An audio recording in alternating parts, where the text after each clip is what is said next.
মহিলাদেরকে আমি ভালোবাসি, নারীরাকে ভালোবাসি। হুব্বিবা ইলাইয়া মিন দুনিয়াকুম সালাস, তিনটা জিনিসকে দুনিয়ার আমি ভালোবাসি। আতিবু ওয়ান নিসাউ ওয়া কুররাতু আইনি ফিস সালাহ, আমি ঘেরান অর্থাৎ আতর, সেন্ট যে জাতীয় জিনিসটাকে ভালোবাসি। যেহেতু সেন্টটা আমার জন্য অতি প্রিয়, তার কারণে আল্লাহ রাসূল সাল্লাল্লাহু আলাইহি ওয়াসাল্লাম যখনই যেখানে বের হতেন তখনই মনে হয় তিনার বদন থেকে কোনো না কোনো একটা সেন্ট হতো, সেন্ট পাওয়া যেত। তাহলে রাসূল বলছেন আমি আতর জাতীয় জিনিস অর্থাৎ সেন্টকে ভালোবাসি, আমার সেন্টটা হলো অতি প্রিয়। নাম্বার 2, মহিলাকে ভালোবাসি, মহিলারা হচ্ছে আমার দুনিয়াতে দুনিয়ার সমস্ত জিনিস থেকে ভালো।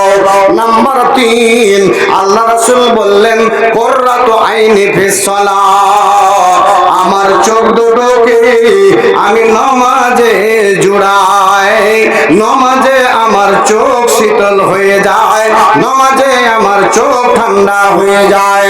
তাই তো রে যুবক, আল্লাহর নবী জনাবে মুহাম্মদুর রাসূলুল্লাহ সাল্লাল্লাহু আলাইহি ওয়াসাল্লাম দ্বীনের কাজের জন্য কোথাও যেতেন, দ্বীনের কাজের জন্য কোন জায়গা যেতেন, কোন গ্রামে যেতেন, কোথাও যাওয়ার পরে ওই মুসলিমদের বাড়িতে গিয়ে দ্বীনের দাওয়াত দিয়ে বাড়ি যখন ফিরতেন, বাড়িতে ফেরার সময় তখন কোন না কোন মহিলারা আল্লাহ রাসূলের ওপরে টাচ করত, আল্লাহ রাসূলের ওপরে বালি ছিটিয়ে দিত, ধুলা মাটি চালিয়ে দিত।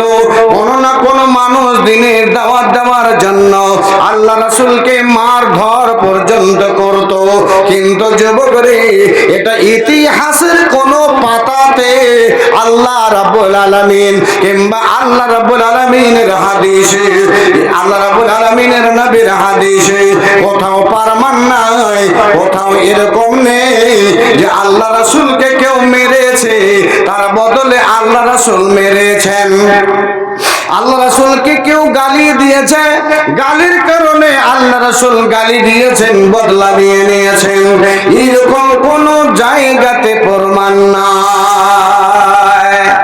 নবী আমার দাওয়াত দিয়ে যখন মনে কোনো যন্ত্রণা নিয়ে, মনে কোনো ব্যথা নিয়ে বাড়ি ফিরে আসতেন, বাড়ি ফিরে আসলে আপনার নবী, আমার নবী জনাবে মুহাম্মদুর রাসূলুল্লাহ সাল্লাল্লাহু আলাইহি ওয়াসাল্লাম সঙ্গে সঙ্গে ওযু করে নিয়ে আল্লাহর কোরআন তেলাওয়াত শুরু করে দিতেন, আল্লাহর কোরআন তেলাওয়াত শুরু করে দিতেন। যে কোনো জায়গা থেকে কোরআন পড়তে আরম্ভ করতেন।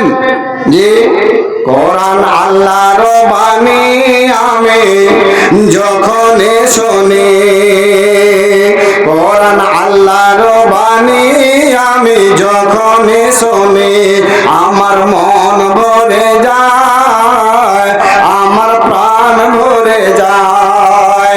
কোরআন আল্লাহর বাণী আমি যখন শুনি, আমার মন ভরে যায়।